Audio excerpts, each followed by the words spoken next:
The events take place in New York in 1965. Young dancer Terry Gionoffrio is preparing for another performance.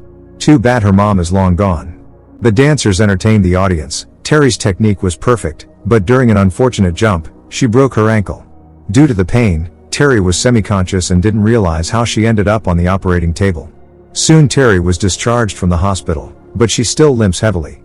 Painkillers are her only relief. Terry is currently living with her friend Annie Long. Ness Hogan, their third roommate, doesn't like that Terry isn't paying her share. In addition, she is constantly receiving late payments. In hopes of getting a job, Terry attends auditions but gets rejected everywhere. Her dance technique has suffered greatly due to her injured leg. Still, Terry refuses to give up and keeps attending auditions. Because of that fateful fall, she has gained a reputation as an unsuccessful dancer. In any case, Terry doesn't intend to surrender. She spent 6 years studying at a dance academy in Hazard, Nebraska. That's where her family lives, who run a slaughterhouse. All Terry needs now is just one chance. When she was asked to perform that same movement, she got nervous but did it. The producers asked her to do the jump over and over again. Terry's nervousness grew each time. Eventually she nearly twisted her ankle. Without even listening to her sing, the producers said they'd call. Moreover, director Alan Marchand humiliated Terry by asking her to impersonate an animal from the slaughterhouse. Terry is abusing painkillers, which worries Annie, who by the way keeps getting invitations to perform. Annie suggested her friend temporarily return to Nebraska, but Terry has no intention of doing so. She came to New York to dance and achieve success. Seeing Alan Marchand leave, Terry decided to follow him. She walked through the streets of the city, which eventually led her to an elite high-rise in Bramford. Terry lied to the concierge that Mr. Marchand was expecting her. Suddenly the girl felt very dizzy and hurried to leave the building. Outside, an elderly couple living here helped her. They took Terry to their apartment and put her to bed. Terry fell into a deep sleep, haunted by nightmares. When the girl awoke, she couldn't remember how she got here. The elderly couple, Minnie and Roman Castavet, kindly offered her breakfast. Terry refused the meat, explaining that she couldn't tolerate it after seeing how it was prepared on the farm. Terry vaguely remembers the previous day. Minnie and Roman told her they had found her on the roadside. While semi-conscious, she had mentioned Alan Marchand's name. The girl explained that she wanted to perform in his show. She also expressed gratitude to the elderly couple, noting that not everyone would have helped a stranger like they did. Minnie said they were happy to have guests in their home. The woman immediately guessed that their new acquaintance was an artist. While helping Minnie wash the dishes, Terry shared that she injured her leg 4 months ago during a dance. Minnie said that our falls don't define us. The couple showed Terry the guest room, offering her to stay in their home completely free of charge. Minnie and Roman don't have children, so they would be happy to have some company. According to Roman, before Terry another girl had lived with them, who had run away from her abusive boyfriend. They help anyone in need. Terry was confused by such a sudden offer, but agreed and packed her things. Annie thought it was a bad idea since Terry didn't really know these people. But the girl remained optimistic, believing they were just lonely old folks wanting to save someone. Terry anticipates his new life in a spacious apartment. While unpacking her things, she found a shoe belonging to a certain Joan Chabalski. Minnie brought Terry a small gift, a potted flower. Terry showed the woman Joan's shoe. Minnie said Joan had left in a hurry, and threw the shoe away. Today the Castavets are going out to dinner but not at home, and they invite Terry to join them. The girl thought it was a good opportunity to get closer to Mr. Marchand. She put on makeup and took a lot of analgesics. Despite the pain in her leg, Terry put on high-heeled shoes. In the evening, she arrived at Mr. Marchand's apartment, where he told her that the Castavets wouldn't be able to attend because they had another event that night.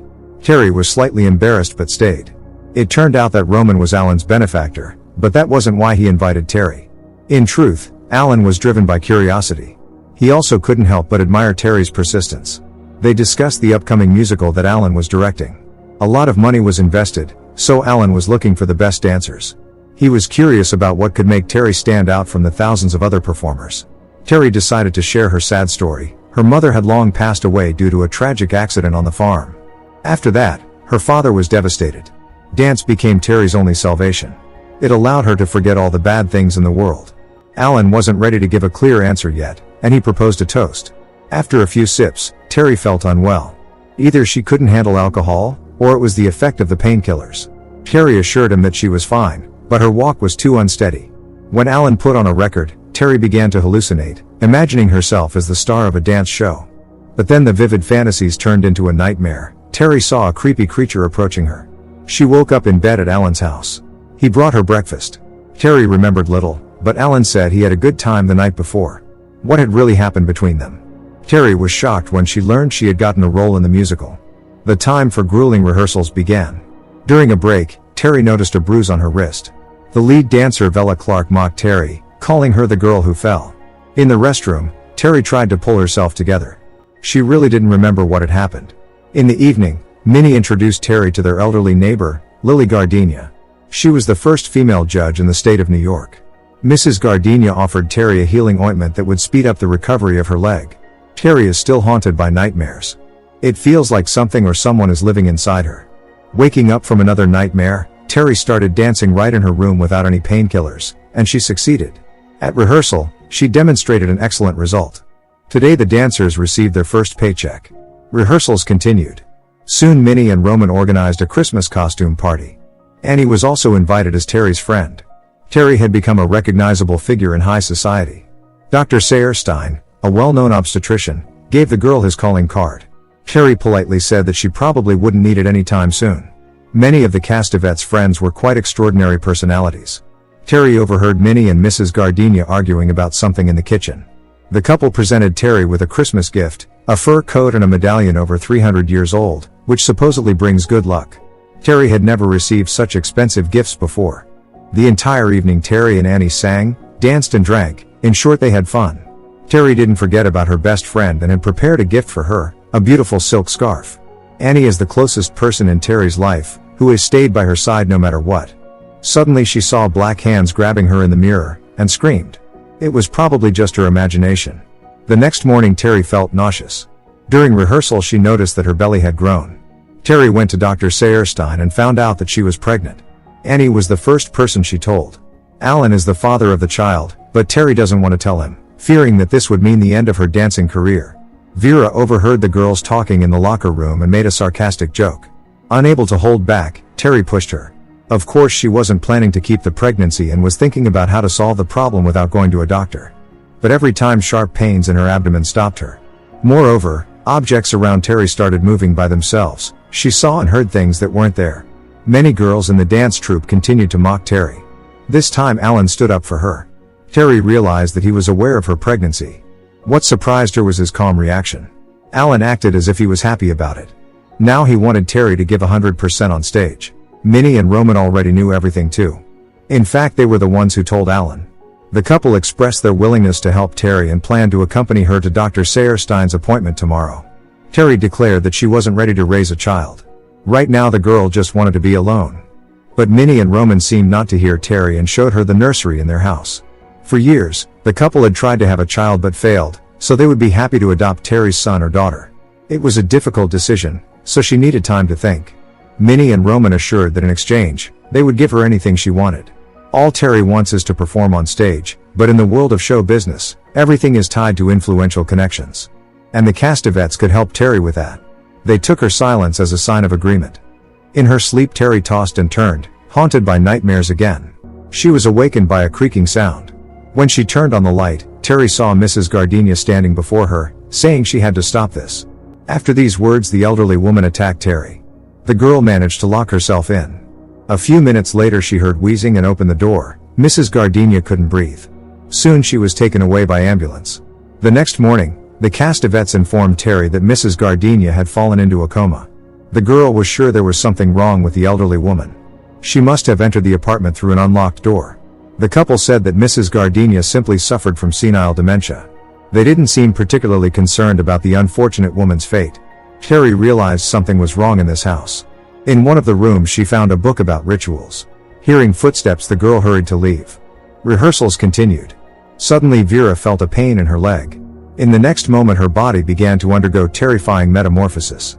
Thus Vera, the lead soloist, ended up in the hospital, and Alan decided to give the role to Terry. She agreed without hesitation. Minnie cut Terry's hair like her mother's picture. Terry had mixed emotions, knowing that Vera might never be able to walk. Minnie advised Terry to take advantage of this opportunity. Not everyone gets so lucky. Terry realized Minnie was right.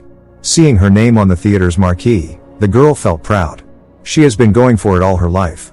The dress rehearsal before the premiere took place. Terry's technique was almost perfect. Later, while removing her makeup in the dressing room, Terry heard voices and closed the door. Suddenly she felt abdominal pains again, which clearly weren't normal. At one point it seemed to Terry that her belly was growing rapidly, but it was just a vision. At home, Terry called Dr. Sayerstein, telling him about her strange symptoms. The doctor assured her that it was normal for the first trimester. Terry kept insisting that something was wrong with her or the baby. Dr. Sayerstein advised her to see a psychiatrist. But Terry didn't like that idea and hung up. She decided to look through that ritual book again. On one of the pages, she saw a medallion identical to the one the Castavets had given her. There was a knock on the door. It was Minnie, there to invite Terry to dinner. The girl nervously replied that she wasn't hungry. Looking through the peephole, she saw Minnie's creepy smile.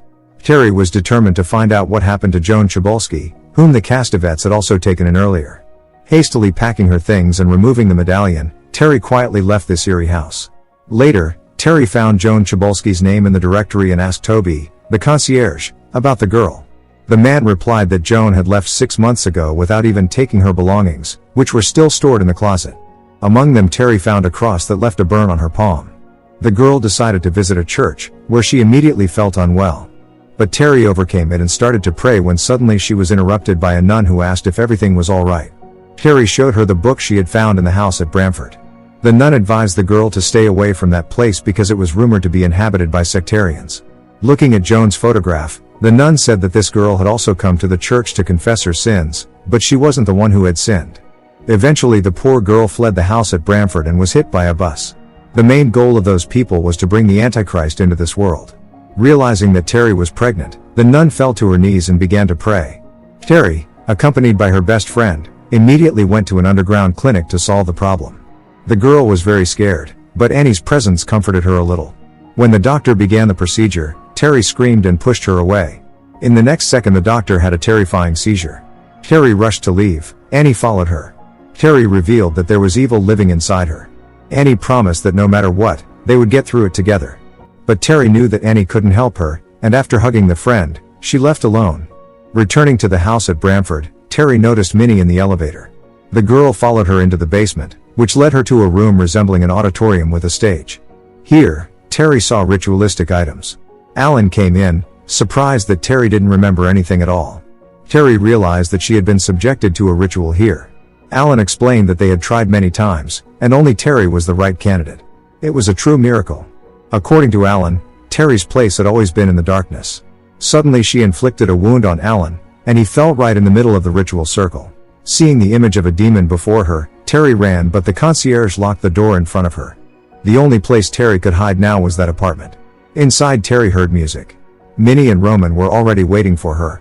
Terry declared that she knew who they really were. Minnie reminded her of their agreement. Terry would get everything she wanted in exchange for the child. The girl declared that she refused, but unknown forces prevented her from harming herself. Feeling pain, Terry fell down with a scream. Roman didn't believe they were evil. They simply worshipped another god. The cult members were searching for a vessel to bring the Antichrist into the human world. Of course the real father of the child wasn't Alan but the fallen angel himself. Minnie and Roman began convincing Terry that from now on, they were her family. Roman extended his hand to her. Terry had no choice but to give him her hand in return. The couple led Terry into an improvised sanctuary. The cult members already gathered here began to applaud. Minnie placed the medallion back around Terry's neck. Everyone present started to praise her. Terry accepted a glass of drink, signaling that she was one of them. At this moment, Terry was the star of the party and danced a provocative dance in front of the guests. Hugging Minnie, Terry whispered that this was truly the starring role in her life. In the next moment Terry approached the window. No one present had time to react. The fall was fatal for Terry. The police arrived at the scene of the incident, and a large crowd gathered. Minnie and Roman knew they had to continue.